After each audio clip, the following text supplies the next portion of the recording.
వెళ్ళాలి. వెళ్ళాలి. గవర్నమెంట్ హాస్పిటల్‌లో అయినా అంతమందికి ఎక్కడ చేస్తారు ట్రీట్‌మెంట్? అదే కదా సమస్య అది. అంటే ఆల్టర్నేటివ్ అయితే ఇప్పుడేం ప్రభుత్వం చూపించదా వీళ్ళకి అంటే పేషెంట్లకి? వాస్తవంగా నేను అనుకోవడం అయితే మళ్ళీ ఇప్పుడు వీళ్ళు ఇట్లాగే ఇంతకుముందు కూడా 5 సార్లు 6 సార్లు స్టేట్మెంట్ ఇచ్చారు. ఇచ్చిన టైంలో వీళ్ళు ఆరోగ్యశ్రీ వాళ్ళతో మాట్లాడటం, ప్రభుత్వంతో మాట్లాడితే 100 కోట్లు 200 కోట్లు రిలీజ్ చేయడం, దాన్ని తలకు ఒక 5 కోట్లు అట్లా డిస్ట్రిబ్యూట్ చేయడం, మళ్ళీ చేసుకుంటూ వెళ్ళారు. ఇప్పుడు మేబీ గట్టి ప్రెషర్ చేస్తుంటారు. ఎందుకంటే ఎలక్షన్ కూడా అయిపోయింది కదా, ఎలక్షన్ ముందు వీళ్ళేం బ్లాక్మెయిల్ చేయలేదు ప్రభుత్వాన్ని. ఎలక్షన్ ముందు ఆపేసి ఉంటే జగన్ ని బ్లాక్మెయిల్ చేయడం అనుకోవచ్చు.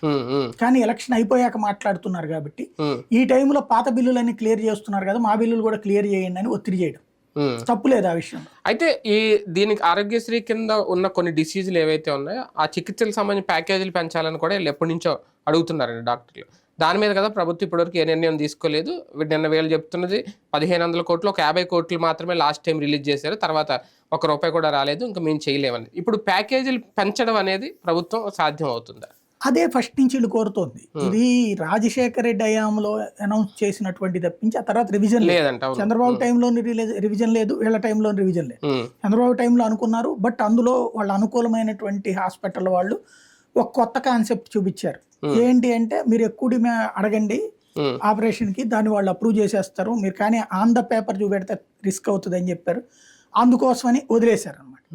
అట్లాగే కొంతమంది వాళ్ళు లబ్ధి పొందారని వీళ్ళు ఫీల్ అవుతారు మిగతా వాళ్ళు. అప్పుడు ఇందులో హాస్పిటళ్లలో 2 రకాలైంది. Jagan supporters hospitals,